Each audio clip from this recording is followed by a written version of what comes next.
Bonjour mes amis, comment allez-vous? Oui, oui, oui, oui, oui, oui, oui, il fait chaud.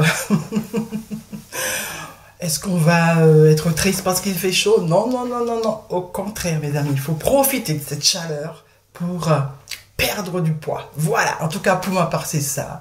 Vous avez vu, j'ai mis mon petit haut là, pour pouvoir transpirer, voilà. Pendant que je vous parle. Vous voyez, en fait, c'est ça.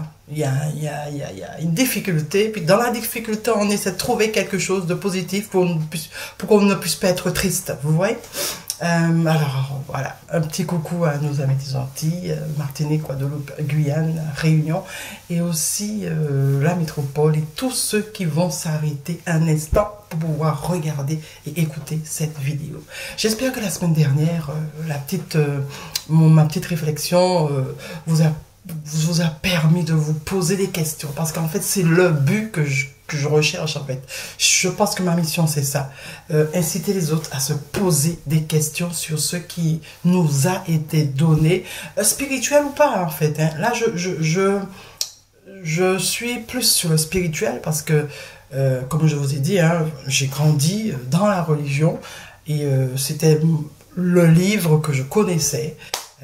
Voilà, alors aujourd'hui je me pose des questions sur ce livre qui nous a été donné. Messieurs, je transpire, mes amis, ça fonctionne. Je perds du poids. D'ici la fin, je pense que 1 kilo, ça va aller. Bon, alors, aujourd'hui, on y va donc. Le titre, le serpent le plus rusé de tous les animaux des champs.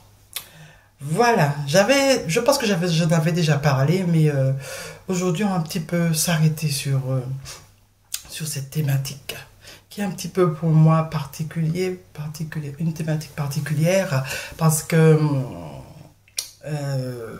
c'est bizarre quand même. Parce qu'avant le péché, on parle déjà de serpents rusés. Mais il y a pire, hein, il y a pire. Qui a fait ce serpent rusé? C'est ça le pire. Alors, on prend le verset. Genèse 3, verset 1. Le serpent était le plus rusé de tous les animaux des champs que l'Éternel Dieu avait fait. Il dit à la femme. Oh là là là là. Version Louis II. Version Ostelvald. Le serpent était le plus fin de tous les animaux des champs. Version Semeur, le serpent était le plus tortueux de tous les animaux des champs. Une autre version Semeur, le serpent était le plus astucieux de tous les animaux des champs. Ruse, procédé habile pour tromper. La ruse, art de dissimuler, de tromper. Dites-moi, mes amis, que fait le mot ruse présent là avant le péché? Je sais, les croyants me disent, mais Evelyne, le péché a commencé dans le ciel. Oui, mais en fait, c'est pas marqué. Dans Genèse, on aurait dû nous parler de ce péché qui a commencé dans le ciel. Où est-ce que c'est marqué ça? Dites-moi le péché qui a commencé dans le ciel. Où est-ce que c'est marqué? Dites-moi. Normalement, c'est dans le ciel. C'est avant Genèse. Pourquoi on l'a pas marqué là? Ainsi là. Avant la création. Il y avait quelque chose avant la création. Pourquoi il n'est pas marqué? Pourquoi on attend l'Apocalypse ou bien Ésaïe ou bien pour le dire? C'est parce que ça a manqué, mes amis. Ça a manqué. Ça a manqué, mes amis. Les gens ont posé des questions. Les gens ne savaient pas, alors il fallait apporter. La révélation est arrivée après. Mes amis, le mensonge construit, il faut que le mensonge puisse continuer. Alors, on ne dit rien au début, mais à la fin, on le dit. Alors, aujourd'hui, on sait qu'il y avait le péché, mais là, au début, on ne savait pas qu'il y avait le péché au départ. Alors, pourquoi le serpent rusé avant le péché? Puisqu'on n'est pas au courant qu'il y a un péché au ciel, hein, d'accord? Rien n'est dit. C'est en Apocalypse. L'Apocalypse a été écrit, mais longtemps, même si c'est dans le Moyen-Âge, mais longtemps après le Nouveau Testament. Oui, c'est ça. L'Apocalypse a été écrit après. Alors pourquoi c'est à la fin vraiment qu'on sait, ah oui, Dieu a révélé après. Ouais, c'est ce qu'on va nous dire comme explication. Qu'est-ce que le serpent rusé fait là avant le péché? Et puis en plus, c'est Dieu qui l'a fait. Et il n'y a pas que le serpent qui est rusé, tous les animaux des champs sont rusés, mais le serpent, il est plus rusé que les autres. Alors, dites-moi, comment Dieu a-t-il pu créer des animaux qui ont l'objectif de tromper, voilà, avant le péché? Tromper, c'est bien un péché. Quand je trompe quelqu'un, c'est bien un péché, dites-moi. Alors, pourquoi Dieu, enfin, celui qu'on nous a dit qui est Dieu, a-t-il créé des animaux dans le but de tromper? Alors, il y a certaines personnes qui vont me dire, oui, Dieu a créé Satan. Il voulait que Satan fasse ce qu'il fait là. Il y a des gens qui ont cette explication. Mais attends, si Dieu a créé des animaux rusés, il a créé aussi Satan rusé. Il a créé aussi Satan jaloux. Il a créé aussi Satan orgueilleux.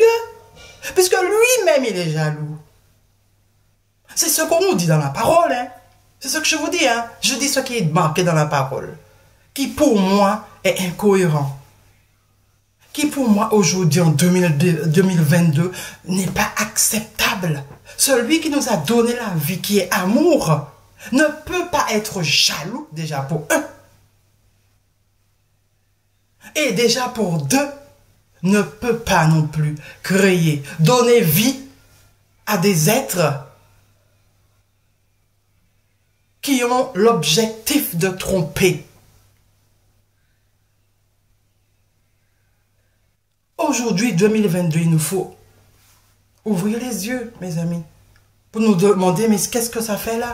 Qu'est-ce que ces versets font là? Est-ce que réellement ce sont des animaux ou autre chose? Comme je vous ai dit la semaine dernière, comment dire sans dire?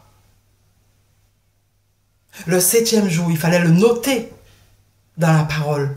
Le chiffre 7, il faut le noter dans la parole parce que pour nous faire croire, pour nous enseigner, pour nous éduquer que le chiffre 7, c'est le chiffre de celui qui nous a donné la vie. Ah ouais. On connaît beaucoup de choses hein, sur celui qui nous a donné la vie. Waouh, qu'on a appelé Dieu. Il a un chiffre fétiche, c'est le 7. Parce qu'il n'y a que des 7. Tout ce que 7, c'est le chiffre de Dieu. On connaît beaucoup de choses. On sait aussi que Dieu, ah oui, la fumée sort dans ses narines, du feu sort dans sa bouche. On sait de ça. Ah oui, on décrit Dieu. Hein. Ah ouais. Mais de quel Dieu? De quel Dieu qu'on parle? Est-ce que c'est celui qui donne la vie? Voilà. C'est la question qu'on doit se poser aujourd'hui en 2022. Comment se fait-il que Dieu ait fait ces animaux rusés? Comment se fait-il? Pourquoi il a fait des animaux rusés? Imagé. C'est marqué, c'est écrit. Excusez-moi. Voilà. Les questions, il nous faut faire face à la vérité, mes amis. Les pièces à conviction sont là. À chaque génération, mes amis, à chaque génération, il y a un temps de trouble. Et à chaque fois, les gens disent, « Ah, c'est la fin du monde, c'est la fin du monde. » Mais dans ce temps de trouble, mes amis, les choses deviennent plus claires. Et nous devons les voir. Dans ce temps de trouble, les choses deviennent plus claires. Et nous devons les voir. Nous voyons bien aujourd'hui comment les gens y mentent. Ça se voit là, à l'œil nu, que les gens y mentent. Mais c'est pas d'aujourd'hui qu'ils mentent, mes amis. Ça fait longtemps, mais nos yeux étaient fermés. Mais aujourd'hui, joue nos kawaii. Aujourd'hui, on le voit. Voilà, mes amis. Alors, c'est soit on fait ça. Oh, je veux pas voir, j'attends. Ou soit on voit et on dit, waouh, Seigneur, messieurs, donne-moi la force de tenir. Parce que quand Jacob a lutté contre Dieu, et moi, pour moi, je dis, quand toi, tu vas lutter contre la parole, quand tu vas affronter cette parole, tu vas recevoir un coup, hein, mes amis. Tu vas recevoir un coup, mais tu vas te relever. Tu vas pleurer, mais tu vas te relever. Parce que tu vas comprendre que celui qui nous donne la vie n'est pas du tout celui qu'on nous a décrit. Cette création qu'on nous a donnée. Un Dieu qui fait des animaux rusés. Comment on peut penser cela, mes amis? Et puis, ce serpent, le serpent, il parle. Il dit à la femme, le serpent. On nous fait quoi? Vraiment à la magie? C'est de la magie, le serpent, il parle à la femme. Est-ce réellement un serpent? Oui, c'est vrai, après, on va, la punition, il va plus voler, il va ramper. Oui, oui, tout à fait. Mais bon, on peut dire tellement de choses dans une parole, mais en tout cas, je vous ai dit, comment dire sans ne pas dire? Est-ce que ce serpent, c'est réellement un serpent ou autre chose? Est-ce que vous ne mangerez pas à tous les arbres du jardin? Est-ce que arbre, c'est vraiment un arbre debout? C'est à vous de voir. Quand vous lisez Ésaïe 56, à partir du verset 9, je vous lis. Vous tous, vous toutes bêtes des champs, venez pour manger, vous toutes bêtes de la forêt. Ces gardiens sont tous des aveugles, sans intelligence. Ils sont tous des chiens muets, incapables d'aboyer. Ils ont des rêveries, se tiennent couchés, aiment à sommeiller. Et ce sont des chiens voraces, insatiables. Ce sont des bergers qui ne savent rien comprendre. Tous suivent leur propre voie, chacun selon son intérêt jusqu'au dernier. Venez, c'est le gardien qui dit ça. Je vais chercher du vin et nous boirons des liqueurs fortes. Nous en ferons autant demain et beaucoup plus encore. Ça veut dire qu'on oubrait, comme ça, voilà. Nous péquer, pas occuper nous dire ça que nous pas kawé, on oubrait. C'est ça. On se contente de ce qu'on a. Allons se rassasier entre nous. Et puis, c'est pas grave ce qui se passe. D'accord? Ils sont insatiables. Ils sont aveugles. Ce sont des chiens muets, ces gardiens-là, ces bergers-là. Quand ils suivent ils suivent leur voie. C'est ça. Ils sont pas là pour avertir les autres, hein, les animaux, hein, parce que les autres bêtes des champs. Vous avez compris, hein? Ils sont pas là pour les avertir du danger, non. Ils sont là pour se rassasier. Il y a une façon, il y a un moyen pour nous de nous rassasier. Eh bien, on va se rassasier. Et puis, tant pis pour les bêtes des champs. C'est des humains. Il est question d'humains là. D'accord? Il est question d'humains. Quand on prend Somme 1, il est comme un arbre planté près d'un courant d'eau qui donne son fruit en sa saison.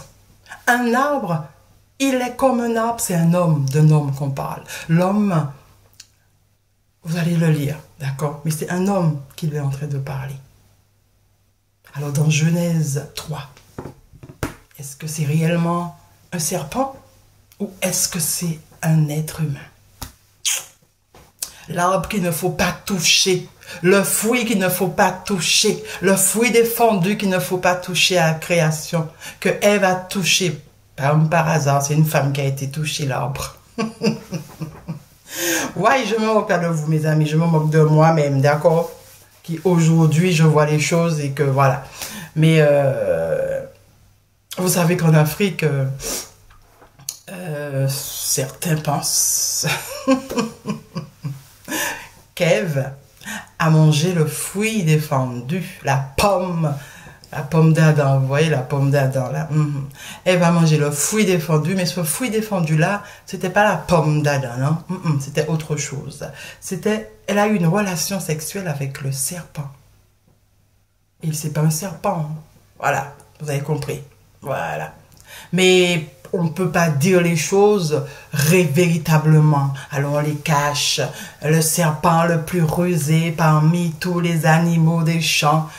Il y avait beaucoup d'animaux. Voilà. Ok. C'est peut-être vrai, hein, parce qu'on le regardait bien. Après le péché. Caïn, quand il a commis le meurtre, il est parti. Il s'est marié avec une femme. Où il a pris la femme, mesdames? Où il a pris cette femme?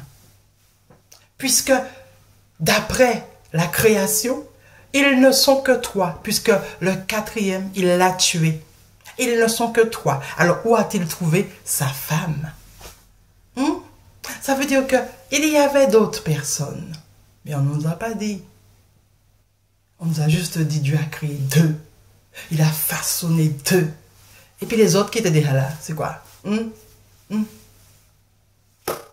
Alors cette création-là, c'est déjà bidon.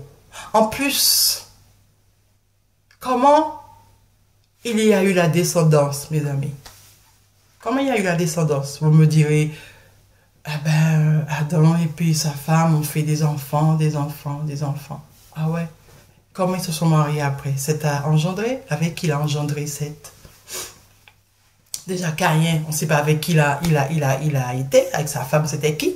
On ne sait pas non plus sa femme, c'était qui? Sa femme, c'était sa sœur, peut-être, non? Mais ouais, parce que Adam et Ève ont eu des filles. Mais oui.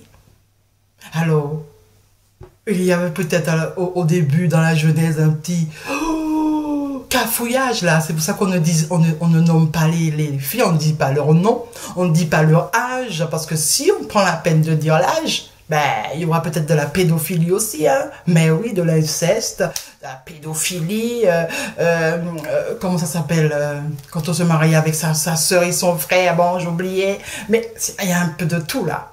Mais c'est pas étonnant, hein, pour l'Orient. Quand vous allez en Afrique, toutes ces choses existent. Si on dit que la parole, surtout l'Ancien Testament, c'est le côté orient, ben ça ne nous étonne pas. Parce que ça existe là-bas, mes amis. Voilà, mes amis. Ah, je pense que j'ai perdu au moins 500 grammes. Parce que j'ai transpiré, là. Je transpire toujours. Je vais marcher, puis voilà. Je profite un petit peu de ce soleil. Ouh, chauffant. Voilà. Je crois que je vous ai tout dit. Hein. À vous de savoir, à vous de voir... vous posez des questions. Pour moi, c'est ce qui est important là, en cette période de trouble, de crise. C'est le moment de se poser des questions, mes amis. C'est plus le temps de se dire « je crois ». Non, je veux comprendre aujourd'hui. Parce que le moment est arrivé pour qu'on puisse comprendre. Et le moment est arrivé pour qu'on puisse prendre les pièces à conviction et puis les regarder en face. Et puis lutter avec, voilà. Et puis surtout, être à l'écoute de celui qui nous donne la vie, qui nous permet de comprendre, mes amis. Parce que pour pouvoir comprendre, on n'a pas besoin de faire des études. Pour pouvoir comprendre, mes amis. Pour pouvoir comprendre, on n'a pas besoin de faire d'études. Mais pour pouvoir être instruit, pour pouvoir être enseigné, on a besoin de faire des études, mes amis. Mais pour comprendre ça, pas besoin d'études. Celui qui nous donne la vie, mes amis, vous lui demandez et il vous permet de comprendre. Pour moi, c'est extraordinaire. Extraordinaire. Quand on fait confiance à celui qui nous donne la vie. C'est une connaissance qu'on ne peut pas expliquer. Je pense que l'homme a fait une erreur de vouloir expliquer ce qui le dépasse. L'homme a commis la plus grande erreur de toute son existence. Expliquer la connaissance qui le dépasse. Tu peux expliquer tout ce que tu veux, la création, l'invention d'un avion, l'invention de bateau, l'invention, tout ce qui est, voilà. Tu peux l'expliquer, ok? Mais ce qui te dépasse là, ne t'aventure pas à expliquer parce que tu ne sais pas. Ça te dépasse, tu ne sais pas.